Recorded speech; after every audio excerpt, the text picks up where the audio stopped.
over the past 300 years by author Orlando Figes. Beginning with the building of St. Petersburg, Figes interweaves great works with cultural and artistic events through the challenges of the Soviet and post-Soviet regimes. The program runs about an hour. Good afternoon, everybody. On behalf of Kennan Institute Director Blair Rubel, I welcome you to the Woodrow Wilson Center. My name is Joseph Dresden, and I am a program associate with the Kennan Institute. Before we begin, I'd like to announce some upcoming events for next week. On Monday, November 4th, Vladimir Dubovik, a visiting scholar at the University of Maryland, College Park, and a former Kennan Institute Regional Exchange Scholar, will give a presentation on U.S.-Ukraine relations in the new security environment. Later that week, on November 7th, it's a Thursday, James Duran, Professor Emeritus, Department of History of Canisius College, will speak on Putin's economic straitjacket, austere budgeting in a poor state. Today we are privileged to host a book launch for Natasha's Dance, A Cultural History of Russia, written by Orlando Figes, Professor of History at Birkbeck College of London University. Here is a copy of the book, and there are copies for sale outside. Professor Figes has agreed to sign books purchased here after this session. Professor Figes is one of the foremost authorities on Russian history, and his book on the Russian Revolution, A People's Tragedy, is the recipient of the Wolfson Prize for History and the Los Angeles Times Book Prize, among others. His newest book, Natasha's Dance, has been met with early widespread acclaim from the New York Times Book Review, the New York Review of Books, Publishers Weekly, Kirkus Reviews, only to name a few. It is a sweeping panorama of Russian culture and history from the founding of St. Petersburg, Russia's window to the West, to the Brezhnev era and composer Igor Stravinsky's emotional return to his homeland from 50 years of exile. It is also a search to understand Russianness through pulling on strings of history, poetry, folklore, customs and rituals, landscape, music, and of course, a certain famous dance from Russian literature. We are pleased to have Professor Figes with us here today, and we look forward to hearing his thoughts on his ambitious new work. Joseph, thank you very much. I take it I'm audible. Can you see that picture at the back? No. We could, we're dimming the lights right now. Dim the lights. That's great. Thank you very much. Yes. Well, thank you for that, Joseph. It's a pleasure to be here. And as you say, the book is made up of a lot of different components, trying to get at something quite subtle and elusive indeed, namely a sensibility which one could place at the heart of something we would call culture, whatever that is, and I would like to try and unpack both those concepts a bit today. Having finished the book and not really knowing how to frame it, my editor in America said, well, why don't you focus on something rather beautiful? And since the book had always really been about trying to engage with the beauty that I've always found in Russia, I decided to go to the Natasha dancing scene because it was always a scene I'd loved, and Natasha was always someone I'd been in love with. And in fact, as I began to think about it more and more, it was a very useful way to introduce some of the themes of the book and also some of the questions about how one can write a cultural history at all.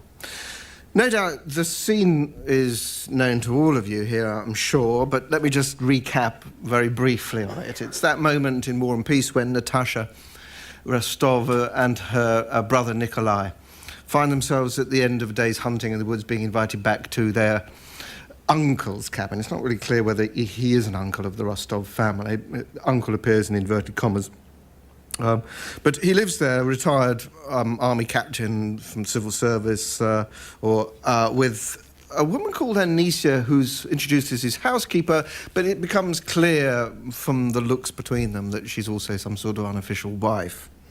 And she brings in a tray laden with lots of Russian goodies, cherry brandy, vodka of various flavors, and then Natasha hears the strains of a balalaika being played from a back room where the hunting serfs are, and Uncle realizes she's curious and calls for his his guitar to be brought out, and he begins to play a popular melody, Came a Maiden Down the Street, and calls on Natasha to dance. And let me just read briefly from that scene. "Now then, niece," he exclaimed, waving to Natasha the hand that had just struck a chord. Natasha threw off the shawl from her shoulders, ran forward to face Uncle, and setting her arms akimbo, also made a motion with her shoulders and struck an attitude. Where, how and when had this young countess, educated by an émigré French governess, imbibed from the Russian air she breathed that spirit and obtained that manner which the pas de châle would, one would have supposed, long ago have effaced? But the spirit and the movements were those inimitable and unteachable Russian ones that Uncle had expected of her. As soon as she had struck her pose and smiled triumphantly, proudly, and with sly merriment, she had the fear that had first seized Nikolai and the others that she might not do the right thing was at an end, and they were all already admiring her. She did the right thing with such precision, such complete precision, that Anisya Fyodorovna, who had at once handed her the handkerchief she needed for the dance, had tears in her eyes, though she laughed as she watched this slim, graceful countess, reared in silks and velvets, and so different from herself, who yet was able to understand all that was in Anisya, and in Anisya's father and mother and aunt, and in every Russian man and woman. So we could ask what enabled Natasha to pick up so instinctively the rhythms of the dance. How could she step so easily into this village culture from which, by education and social class, she was so obviously far removed? Are we to suppose, as Tolstoy does in this romantic and, one might add, highly unlikely scene, that a nation such as Russia may be held together by the unseen threads of a native sensibility? This, then, is the question that I've tried to tackle. And the subject of the book is not just, as a cultural history, great creative works of art, like War and Peace, but cultural artifacts, from the folk embroidery of Natasha's shawl to the musical conventions of the peasant dance. And it's folklore and religion and social customs and beliefs as well. What I wanted to do was to explore the way that music, art and literature, all the great art forms, became entangled with custom and social belief in the apprehension and artistic articulation of what we call national identity. I wanted to explain, moreover, how these artistic myths of Russia became powerful political ideas that organized society. Russian culture, it seems to me, needs historians to make these broad, multidisciplinary links. If you think about it, nowhere else have the arts been quite so entangled in social movements and ideas. Because, basically, for the past 200 years or so, the arts in Russia have served as a main arena for political, philosophical, and religious debate in the absence of a parliament or a free press or even a free church. As Tolstoy explained in A Few Words About War and Peace, the great artistic prose works of the 19th century were not meant as novels in the European sense. They were huge poetic structures for symbolic contemplation, not unlike an icon, laboratories in which to test ideas, and like science or religion, they were animated by the search for truth. But the overarching theme of all these works, or the great majority of them, it seems to me, was the theme of Russia itself, its history and destiny, its spiritual essence, its place in the world, in a way that was extraordinary, if not unique to Russia.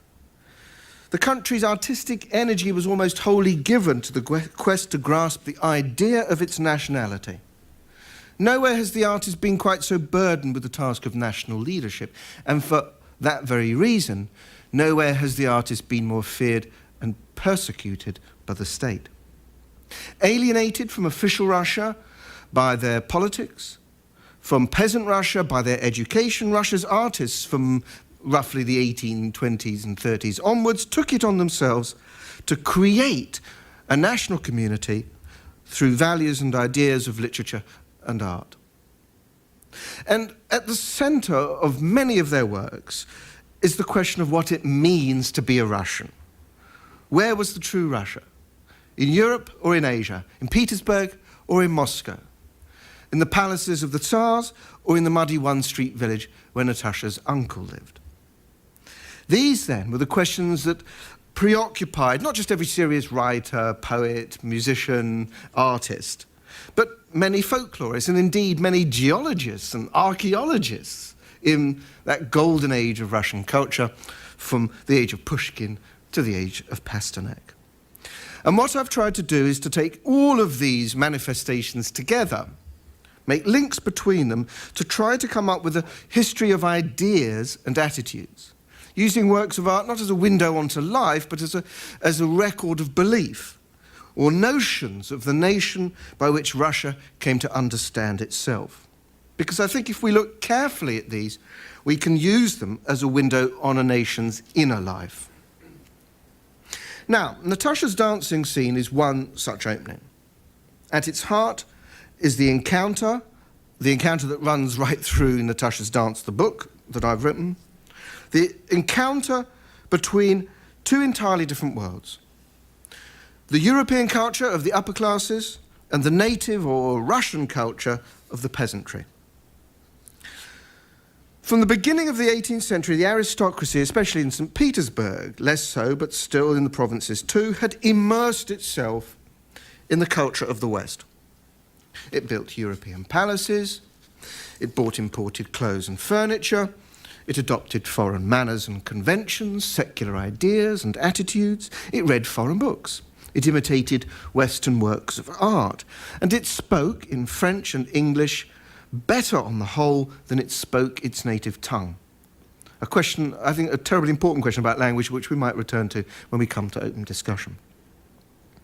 This, then, was the cosmopolitan culture of Tolstoy's own childhood, which he placed at the center of War and Peace.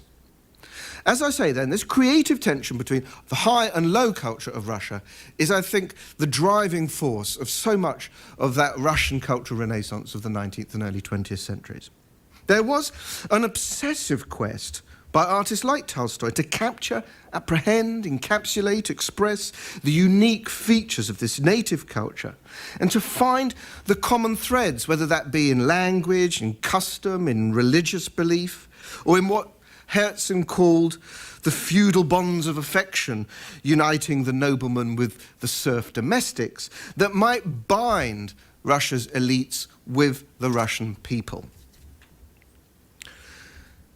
The War of 1812 was the first moment when these two cultures, Russia's high and low culture, in a sense began to move together in a national formation.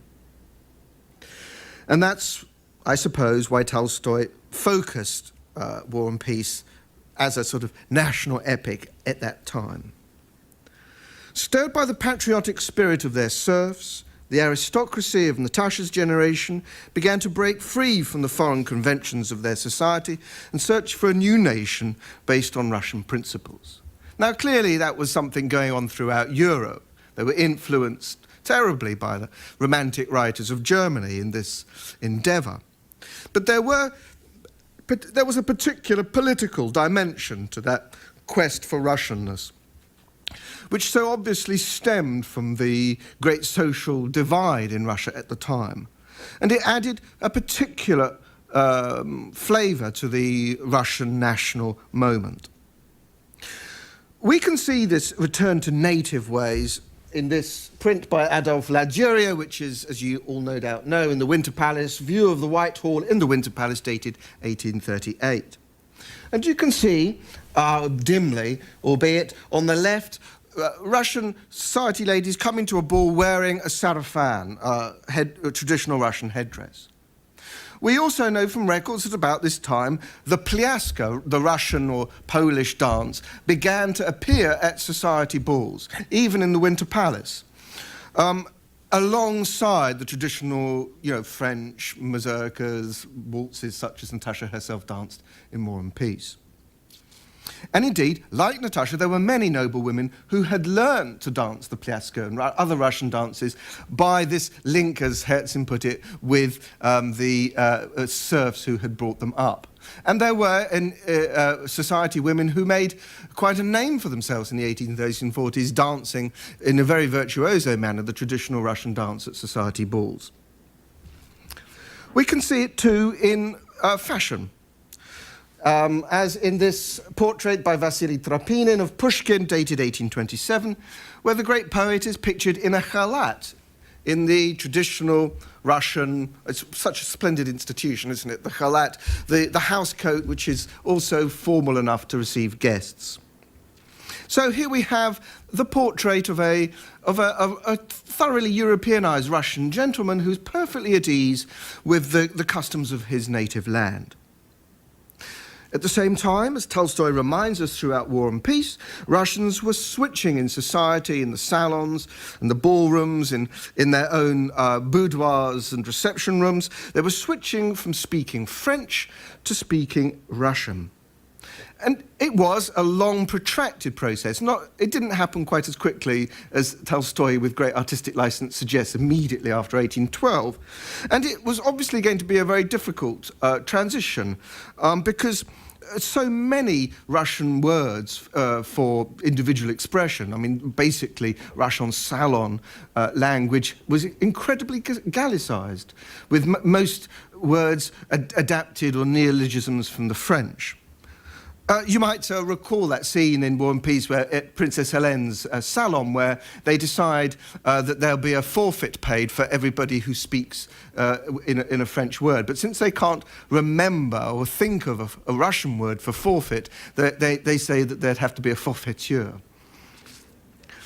And we see from about this time that Russian grammar begins to enter into the curriculum of many Petersburg noble children from about the 1810s and 20s.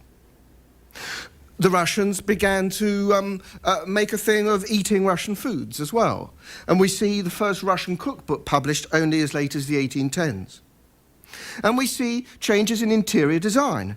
My own favourite example is that of Count Osterman Tolstoy, who has his famous palace on the English embankment in St. Petersburg, and the grand reception rooms are, as you might expect them, in the sort of classical Rococo style, with lots of marble and floor-to-ceiling mirrors. But in the private, more intimate setting of the bedroom, he uses Karelian woods. And indeed, there's a bedroom which is entirely lined with Karelian woods, as if it's some sort of peasant log cabin. Many noblemen, like Natasha's uncle, it would seem, renounced the service culture of St. Petersburg altogether and tried to live a simpler, or, as they saw it, more Russian way of life with the peasantry on their estates. And there were even noblemen who lived with peasant wives, as Natasha's uncle did. One of them, the richest man in Russia at the time, with perhaps 1 million serfs, namely Count Nikolai Petrovich Sheremetyev. He shocked society in 1801 by marrying this woman here, Praskovia Zhemchugova, who had been, until just before the marriage, a serf singer in Sheremetyev's private opera. Tolstoy himself, we know, fell in love with a serf on his estate.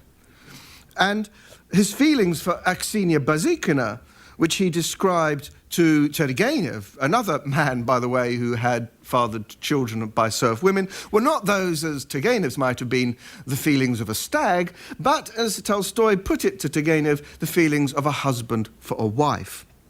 And there are now documents suggesting that he even continued to see Bazykina after he'd married Sofia Bears in the early 1860s. And there's that interesting story, The Devil, written in, I think, 1889, where the narrator imagines what it might have been like if, instead of marrying a noblewoman, he had actually married the peasant woman that he loved, and who appears cleaning the floors and before his wife, and there's that moment of recognition between wife and former lover.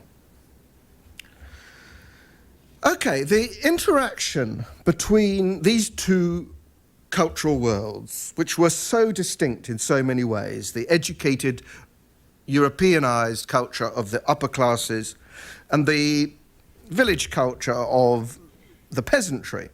This interaction had a crucial influence on the national consciousness and on all the major forms of art in the 19th century. And as I say, that interaction is a major theme of Natasha's dance. But the story which I tell is not meant to suggest that a single national culture emerged as a result.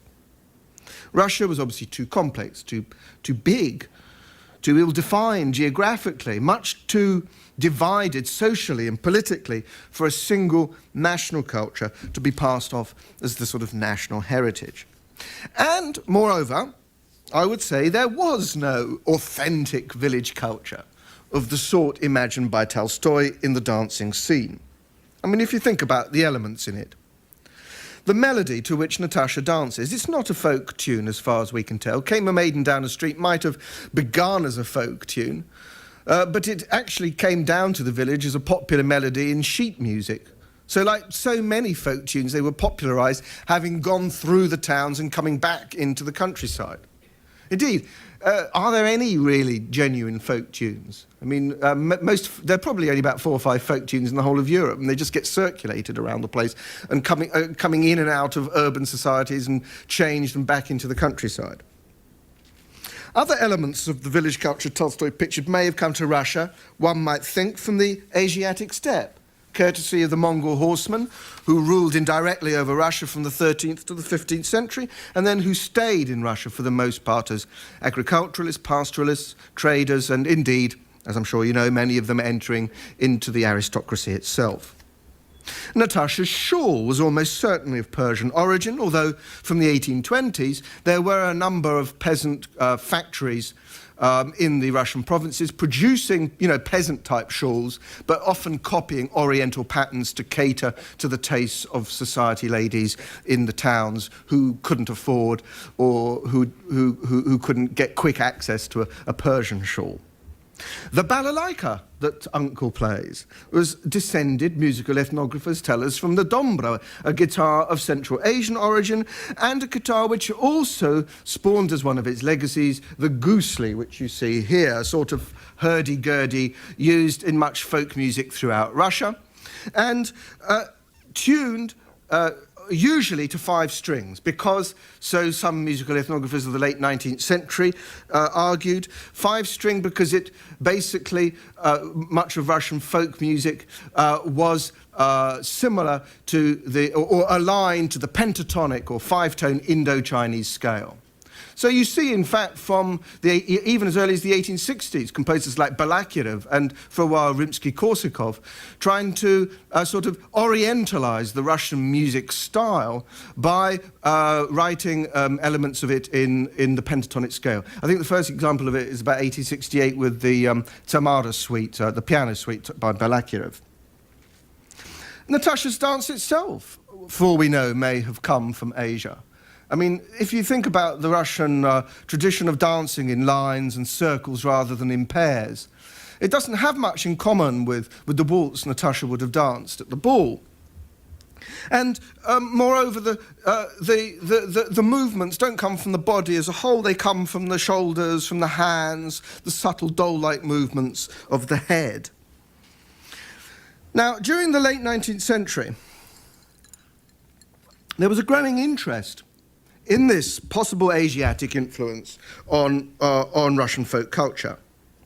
And it began around about the 1870s with the great nationalist critic Vladimir Stasov, who made a study both of Russian ornament and of the Russian folk epics, epic tales, the Byliny. And he said that both of them, or I tried to argue that both of them were in fact just Russified forms of Oriental patterns. And this, so he would argue, for example, the great tales like Sadko and Ilya Muromets, which for the Slavophiles were, of course, the classic example of Russia's homegrown culture, had in fact come to Russia courtesy of traders and warriors and the rest, and been Russified with elements from Russian life added to them.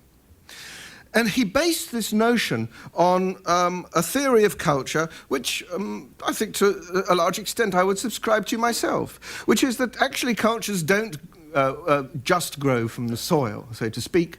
They are borrowed. And this was Theodore Benthey's theory of cultural borrowing, that actually most cultures work by interchange, and that all cultures are actually much more international than people who advocate their preservation or put them at the centre of their nationalist politics would advocate.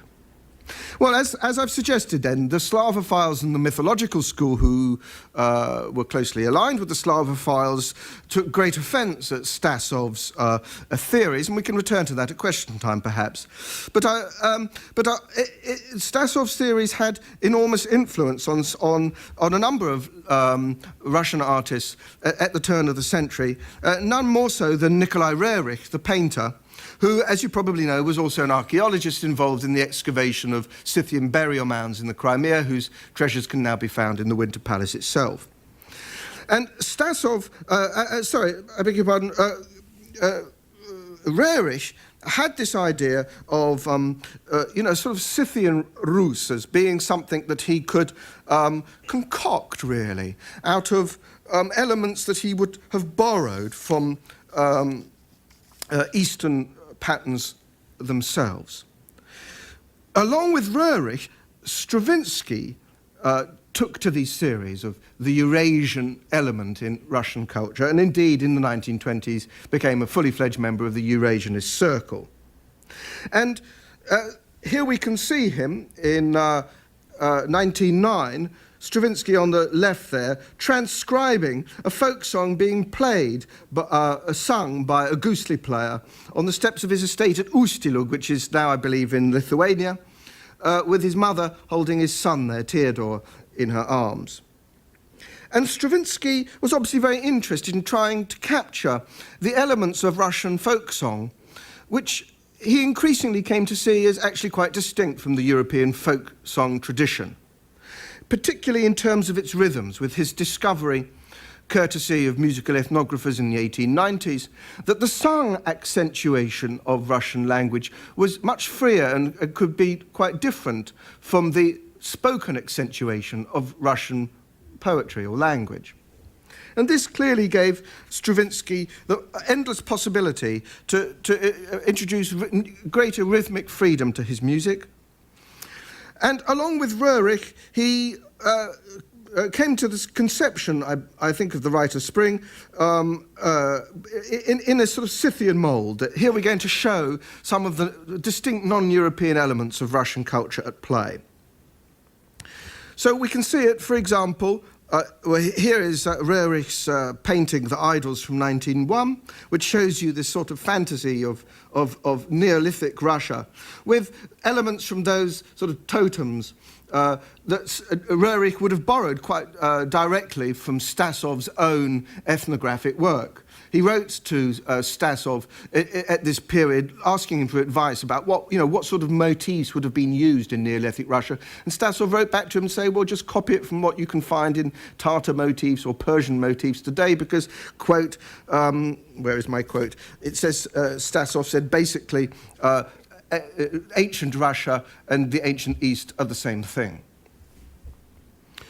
We can see it too in the choreography. Here's Rerich's costumes for the Rite of Spring. It's not particularly clear here, but Rerich did introduce copies of Tatar jewelry to the headdress, and the heavy necklaces and things like that, which are directly copied by Rerich from Tatar collections. And we can see it in the choreography there you see their feet turned in and their elbows sticking out, in contravention of all the basic rules of classical ballet, which are supposed to emphasize lightness and movement.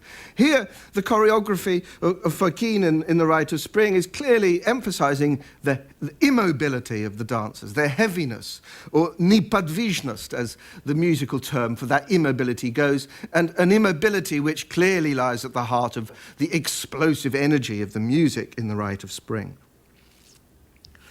Okay, why this excursion into this Asiatic corner? Because essentially what I've tried to put to you is that there is no authentic culture at the heart of the village scene pictured by Tolstoy in War and Peace. That in fact, as in most cultures, I would argue, so much of Russian culture was in fact imported and borrowed from abroad and then adapted in various ways. But if that's the case, that there's no authentic ethnographic culture, if it is the case that much of any culture is in fact invented, then all we have are mythic images of culture, just like Natasha's version of the peasant dance. That's not to say that Russian culture is just an intellectual construction, in those sort of jargonistic terms so fashionable to cultural historians these days. Russia was more than a discourse. There was a real Russia that was real enough. There was a historic Russia. There was a landscape, a physical Russia. And there was, I would say, a set of customs and beliefs, a temperament, which is undeniable. And it means that Stravinsky, after 50 years of living in the West, could return, as we see him here, landing at Sheremetyevo Airport, could return to his homeland after 50 years and pick up instinctively, just as Natasha had picked up the dance instinctively, could pick up instinctively modes of speech, social interaction. He could slip into childish expressions that he had not employed for over 50 years. So, if it's not my aim to deny this Russia, that there is a real temperament out there, how do we get at it? And what do we make of the myths that build on these fictive images of what Russian culture is? To answer the second point first, I would say that we need to look at the way artistic myths become powerful political forces. And they do so in an extraordinary way in Russia. If you think about it, all the great cultural forces, movements of Russia in the 19th century were organized around these fictive myths, fictive images of Russia. The Slavophiles with their myth of the Russian soul. The Westerners with their cult of Petersburg. The populists with their notions of the peasant as a natural socialist.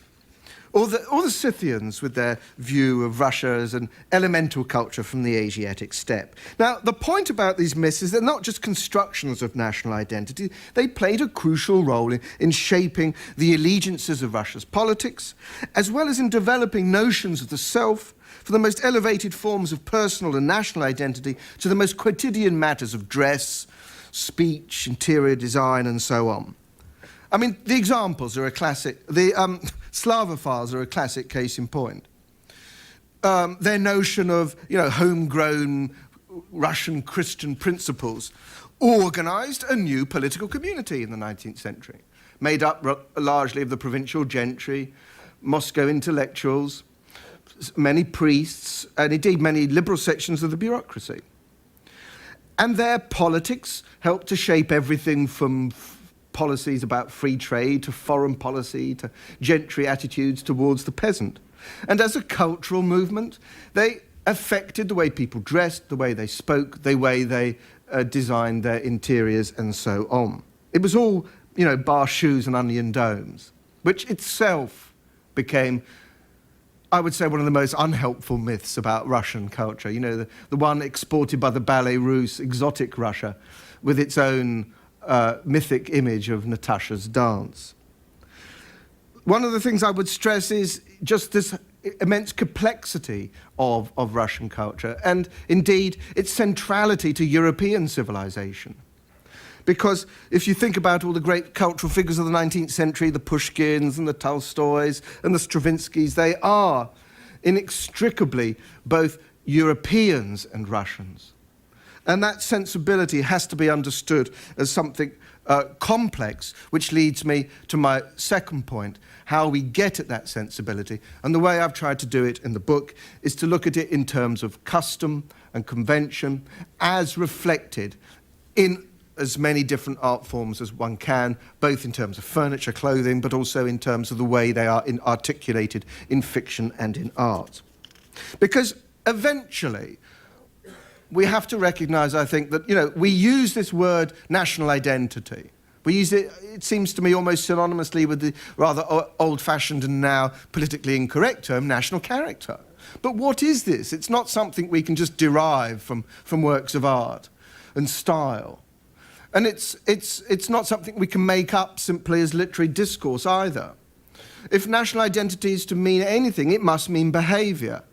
And so what we can actually use prescriptive literature for, what we can use works of literature and art for, genre painting, what we can use diaries and letters for, and above all memoirs, the tremendously rich tradition of memoir writing in Russia in the 19th century. What we can use all of this stuff for is to try and get at codes of behavior, the rituals and signs of the significance of social interaction, by which these works of art are the public meaning of these works of art is fixed, and by which the inner life of a society is organised. Because, as I'm sure you're all aware, I'm going to finish in just a minute, if that's okay. There are distinct modes of behaviour for every European Russian.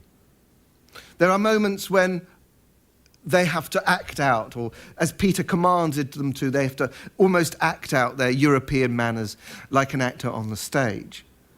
And then there are other moments, perhaps more informal moments, more relaxed moments, when perhaps even unconsciously they can become more themselves in a Russian milieu.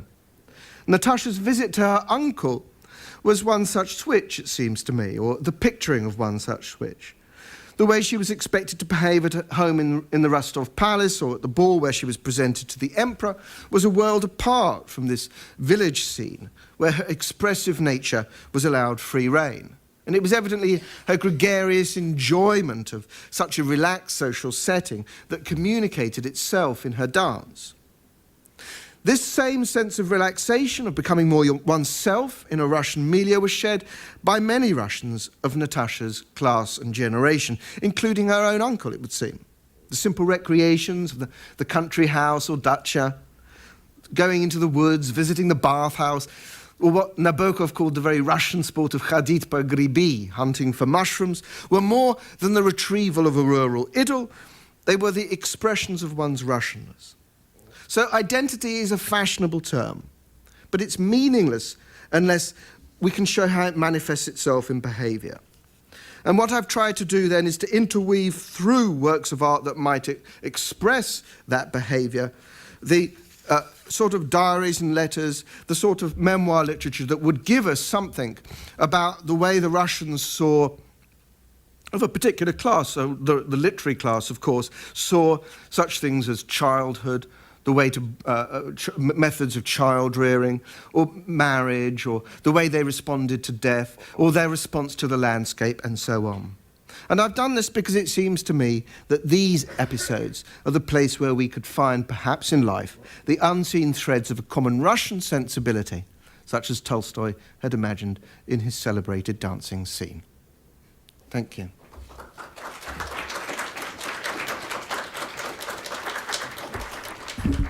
Okay, we'd like to take some questions from the audience at this point.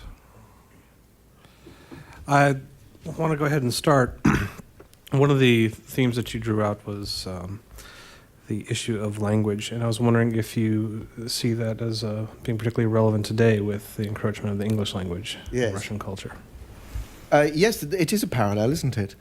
Certainly, in terms of the penetration, it is comparable, but even probably more so, I would have thought, the penetration of the English language in Russia today. But in the sort of Russia of Tolstoy's childhood, it was rather more subtle and complex than that, because clearly, okay, there are lots of distinctions to be made. I mean, in the provinces, probably Russian was more common, but in the sort of cosmopolitan society which he was describing in War and Peace, it created tremendous polarities and confusion, because basically, there was a sphere of being expected to speak quite intimate thoughts in a foreign tongue from quite an early age. You might recall that scene in Anna Karenina when I think it's one of the little Shtcherbatsky children comes in while Levin is there and is asking for a balloon or something childish, and the mother chides the child and says, "You must ask for this in French," which seems so artificial. And I think which is something that might explain why there was such nostalgia for those serf nannies, why the nanny becomes such a sort of cult figure in Russia, because it was, you know, not just a feminine sphere, but it was actually the sphere where they were introduced to Russian language and folklore, and they didn't have to try and express themselves in a foreign tongue. But so there are complex emotional divisions, there are complex intellectual traditions. There are all sorts of rules about when you can speak in French and when you can speak in Russian. And I spent quite a lot of time trying to look into how it was used. There are two sort of dynasties that run through the book, the Sheremetyev and the Volkonskys. And I spent a lot of time looking at the letters of the Volkonsky princes. And they slip in and out of Russian into French within one sentence. And often, the fascinating thing is that often they go into Russian from French. I detected some sort of pattern in Sergei Volkonsky, the Decembrist, in any case, which might be indicative because he's a Decembrist. But he switched from French into Russian when he wanted to insist on his sincerity or something like that, when he wanted to be honest, which sort of reminds me of. It reminds me of that scene in War and Peace when I think it's Princess Helene. Yes, is having to face up to the fact that she's going to have to talk about her infidelities to Bezukhov, and she says, "How am I going to put this meaning? Obviously, what language am I going to speak?" And then she decides, "Well, it's so much easier to lie in French."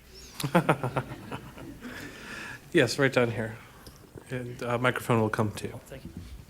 I was just wondering, as you were giving your talk, the Russian word "byt" came to mind. Byt, yeah. And is this what you're after? Yeah, you're right. It is. If I could have called it, yeah. I mean, it's an attempt to write a book called Kultura I byt, okay. Isn't it? But you can't. How do you put byt into English? You don't. But there is that extraordinary Russian concept of byt, and an extraordinary consciousness that it's not just custom, is it? It's not just sort of everyday life, it is integral to what writers do. I'm always reminded of there's a wonderful line in Shostakovich's Lady Macbeth, when one of the characters says about Gogol, he was so good at describing Russian byt.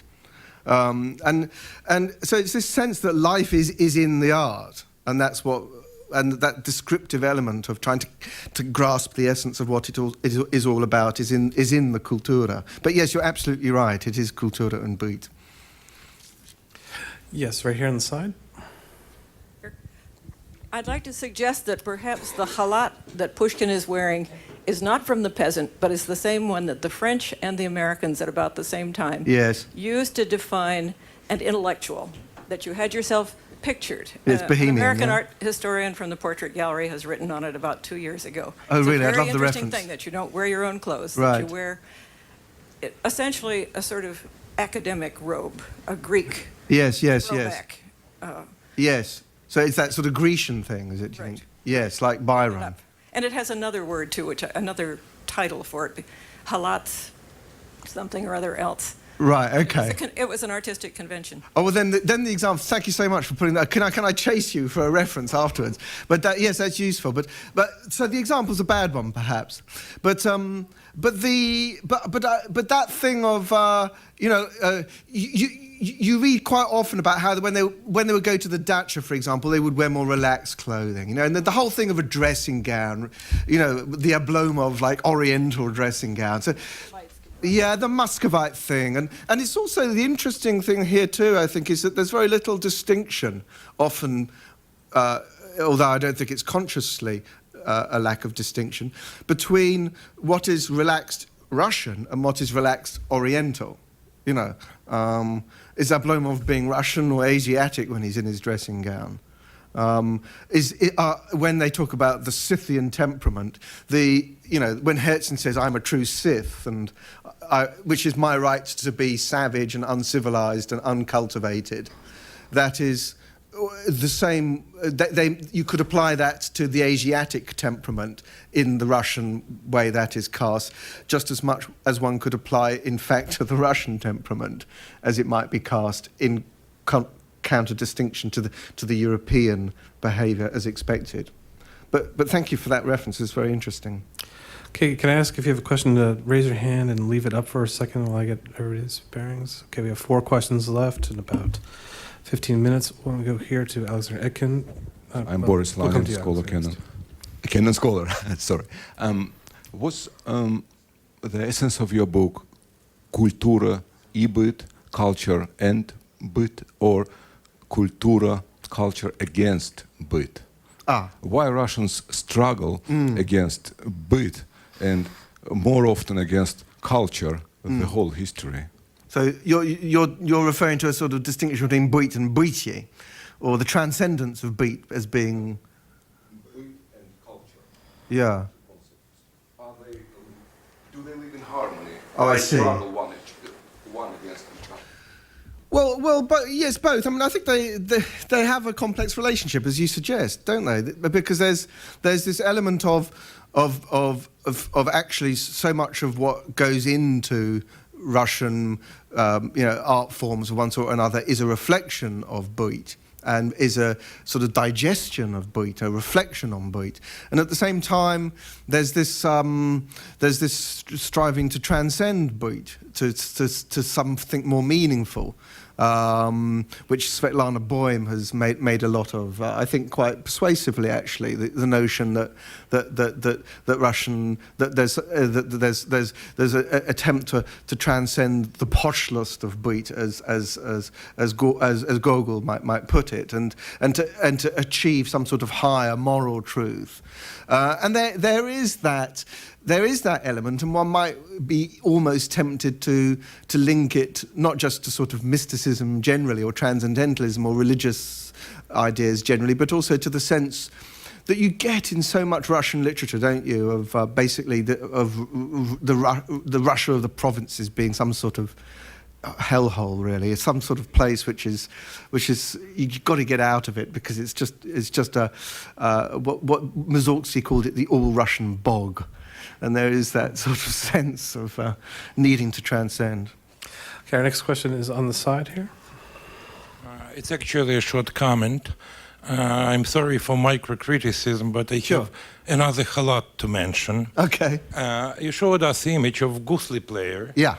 But as I could see, and if I'm correct, he was playing not gusli, but modification of kobza, which is an instrument, a string instrument played with the help of revolving hand.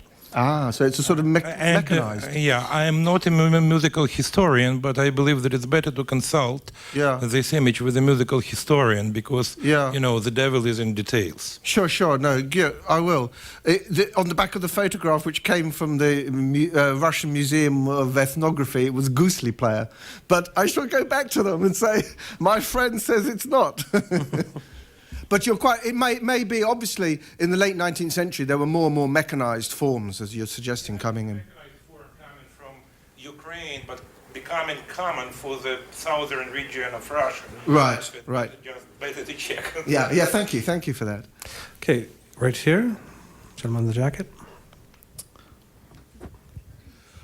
Could you comment on the role of religion in the organized church in the evolving configuration of the national identity? Sure, with pleasure, yeah.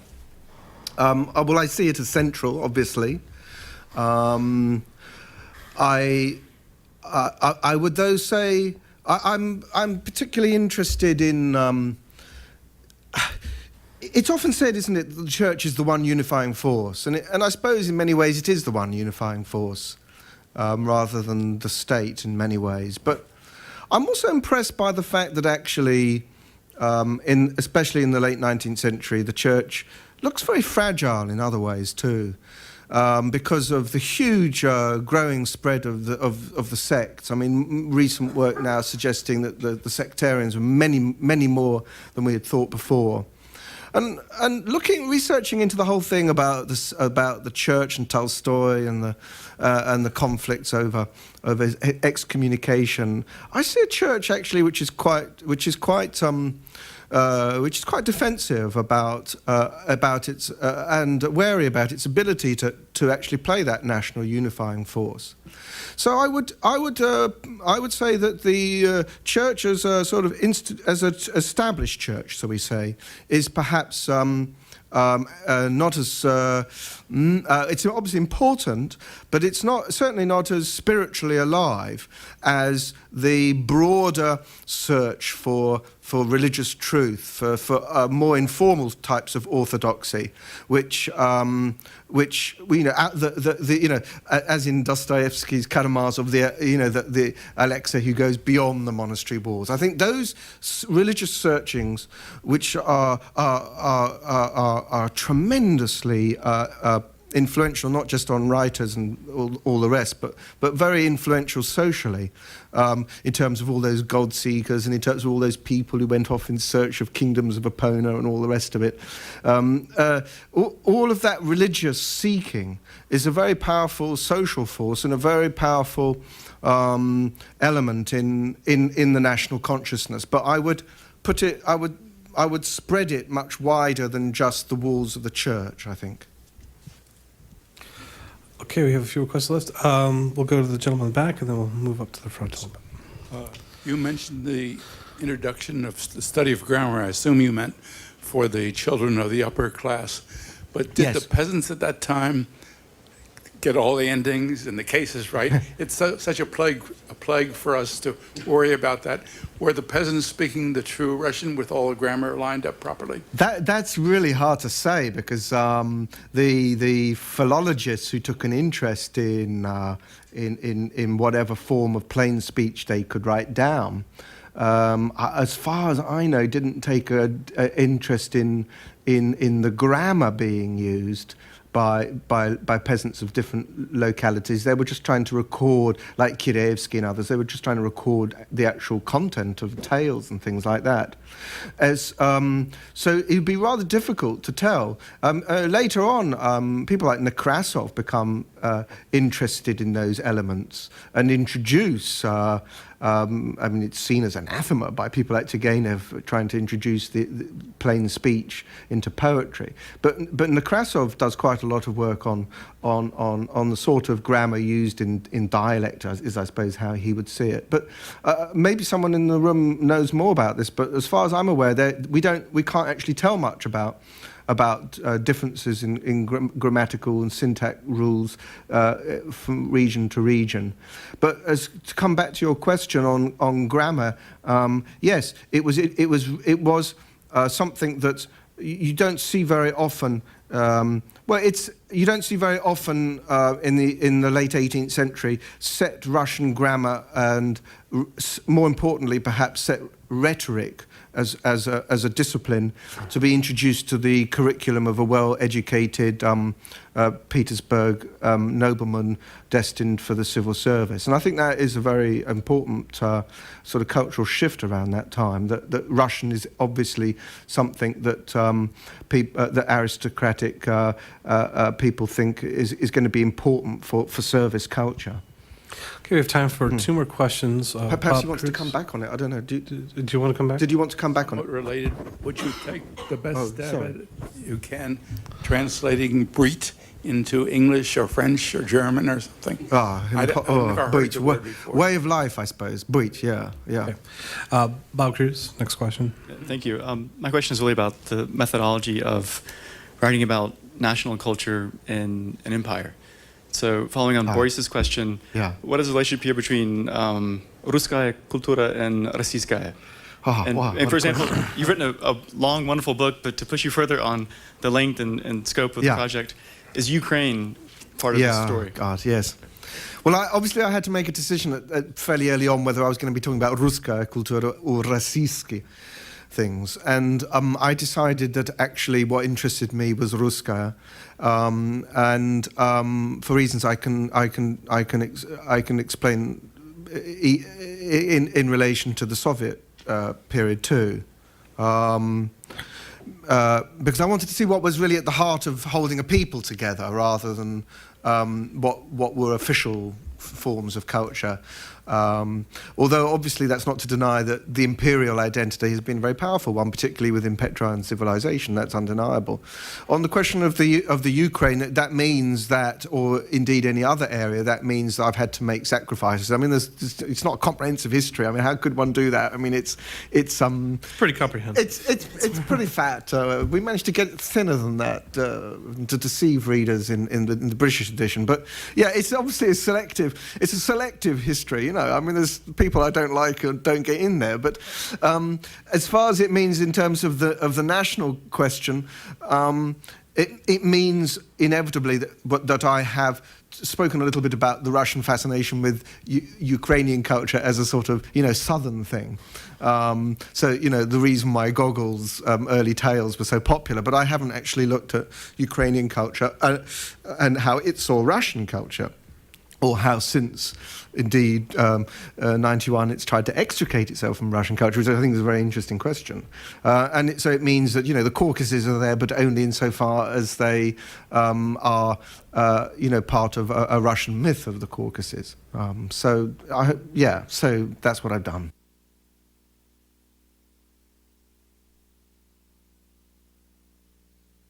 Orlando Feigs is author of Natasha's Dance. It's published by Metropolitan Books, a division of Henry Holt & Company. Visit henryholt.com for more information.